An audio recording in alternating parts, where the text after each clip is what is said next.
Genius teen saves mob boss son after doctors failed. Move aside, child, this isn't a playground. Dr. Henderson's voice cut through the sterile hospital corridor like ice. The silver-haired physician, his white coat pristine and pressed, blocked the doorway as though the 14-year-old girl before him carried some contagious disease. Behind that door, 9-year-old Marcus Romano had been slipping away for nearly a month. The only child of crime lord Victor Romano, a man whose name made hardened criminals whisper. Specialists from across the nation had examined the boy, experts with prestigious degrees and decades of experience. All had failed. Marcus was dying, and nobody could explain why. "My mom has scrubbed these floors for 18 years, Maya spoke quietly, clutching a worn stack of medical textbooks against her chest. "I know every patient here better than half your residents." Dr. Anderson's laugh was sharp and dismissive. "Adorable. The cleaning woman's daughter playing doctor. Run along before security removes you." What the arrogant physician couldn't have known was that Maya had completed her high school diploma at 12, that she'd been devouring medical literature since age 9, that her extraordinary memory had absorbed more clinical knowledge in 4 years than he'd retained through his entire privileged education. Most critically, Dr. Anderson had no idea Maya had been secretly studying Marcus's case for 2 weeks. While he and his elite colleagues ran in diagnostic circles, she had identified something they'd all missed. "It's not some exotic illness," Maya murmured almost to herself. "Mercury poisoning. The presentation is textbook." "What did you just say?" Dr. Anderson spun around sharply. "Nothing that would matter to someone who's already decided a 14-year-old black girl couldn't possibly know more than him." A nurse burst through the door at that moment. "Doctor, he's seizing again, blood pressure crashing." Through the gap, Maya glimpsed Victor Romano, a man who controlled criminal empires, crying over his son's small, failing body. Around the bed, a dozen physicians moved in panicked chaos. 4 weeks, Maya thought bitterly. 4 weeks of agony that could have been prevented if anyone had bothered listening to someone who doesn't fit their narrow vision of genius. But Maya hadn't spent these days merely observing. She'd been preparing for this exact moment, when their arrogance would collide with undeniable truth, when they'd finally understand they'd underestimated the wrong person. As the son of one of the region's most dangerous men edged closer to death, Maya knew she had one chance to prove her worth, one opportunity to show that brilliance doesn't always arrive in the packages society expects. Dr. Anderson didn't just ignore Maya's words. He made a spectacle of humiliating her. "Security!" he bellowed down the hallway. "Remove this child immediately. Minors aren't permitted in critical care." 2 large security officers approached, but Maya stood firm, her eyes fixed on Marcus's room. "You're willing to let a child die because of your ego," she said calmly, her voice carrying through the crowded corridor. "Insolent girl," muttered Dr. Phillips, a renowned pediatric neurologist. "Someone should teach this person some respect." The word person dripped with contempt. Maya recognized that tone intimately, the same one she'd heard throughout her accelerated education. The sideways glances from professors questioning her presence, the whispered comments about affirmative action. But they didn't know she'd been strategically positioned here tonight. For 2 weeks, since Marcus's admission, she'd been meticulously reviewing every test result, every failed treatment, every overlooked clue. While her mother, Sarah, cleaned rooms during night shifts, Maya studied the medical charts left unattended, memorizing every detail others deemed insignificant.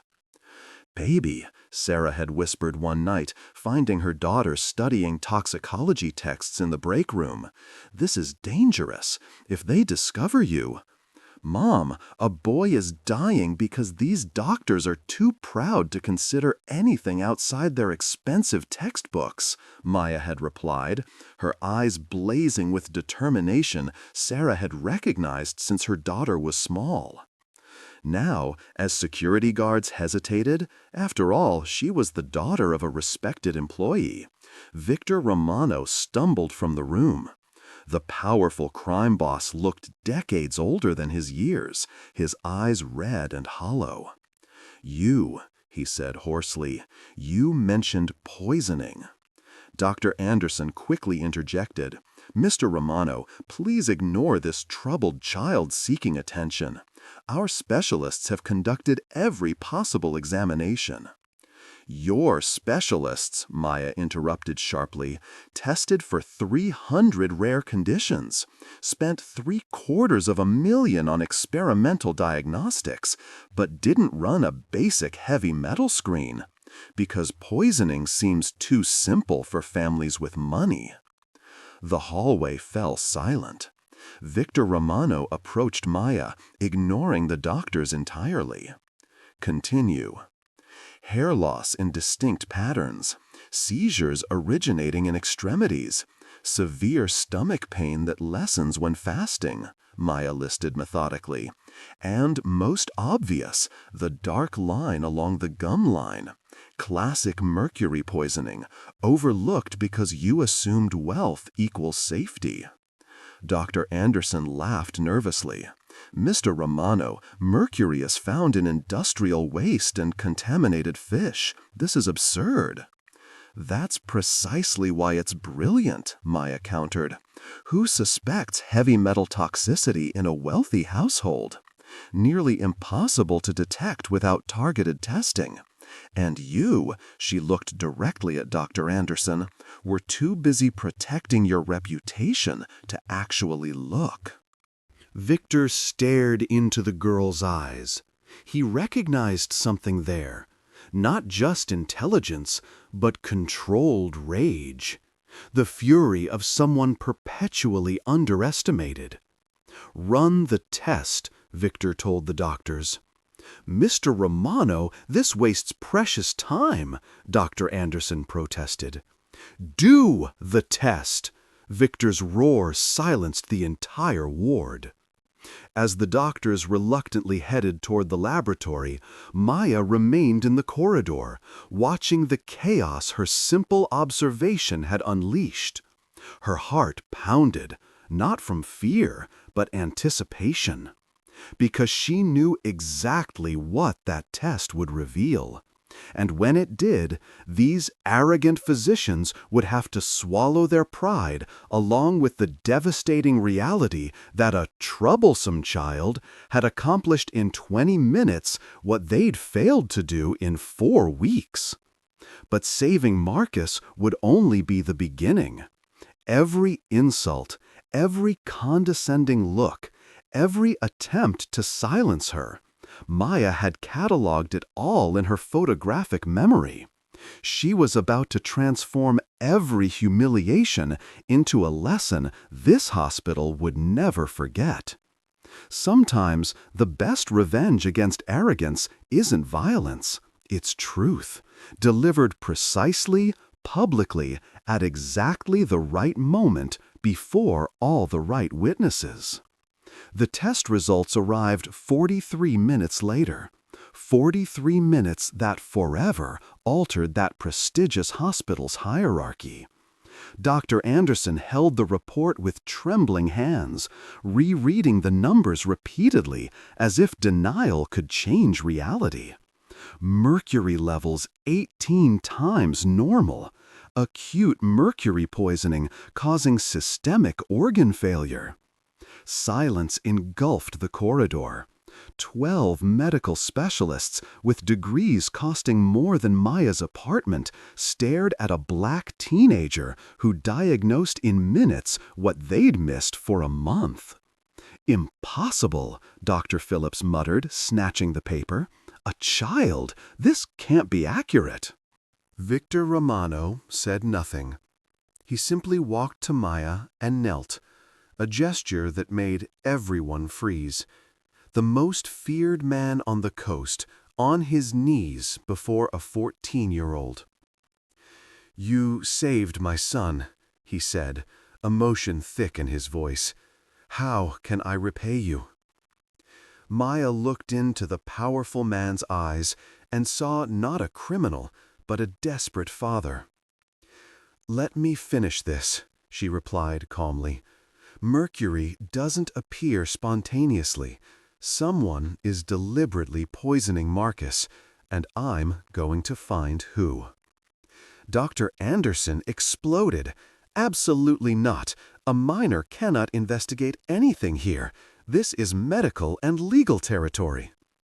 Maya turned slowly toward him, and for the first time she smiled.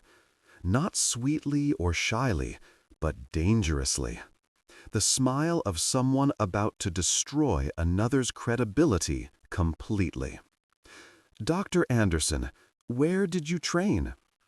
"Stanford Medical School," he answered automatically, chest swelling. "Interesting. Graduation year?" "2001. Why?" Maya pulled out her phone, displaying the screen within seconds.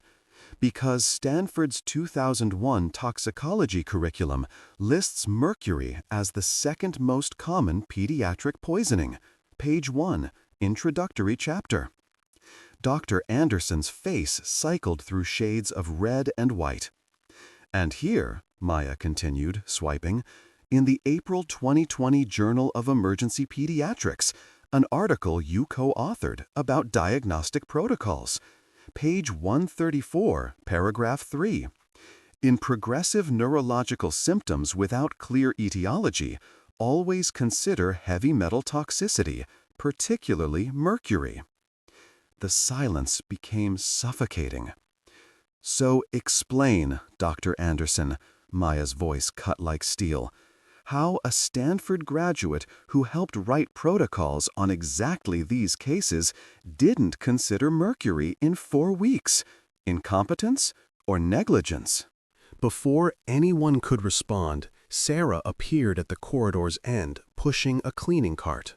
Seeing her daughter surrounded by doctors and the feared Victor Romano, her face paled. "Mom," Maya called calmly, "I need your help." Sarah hesitated, glancing at doctors who'd always treated her as invisible furniture. But something in her daughter's voice, that determination she'd known since Maya was tiny, made her approach. "What do you need, baby? You've cleaned these rooms for 18 years. You know every corner, every routine, every person with access. Someone is systematically poisoning Marcus. Help me identify who has consistent access to his room." Sarah looked at Victor, who nodded gravely. "Make a list," Victor said. "Everyone. Medical staff, support personnel, visitors, everyone." As doctors withdrew in humiliation, Maya watched each carefully. Dr. Anderson with shaking hands, Dr. Phillips avoiding eye contact, the head nurse sweating profusely. But Dr. Elena Foster, the night pediatrician, caught her attention. The woman had remained silent throughout, but her eyes revealed something Maya recognized immediately. Not shame over medical failure, anger. Fury directed specifically at Maya.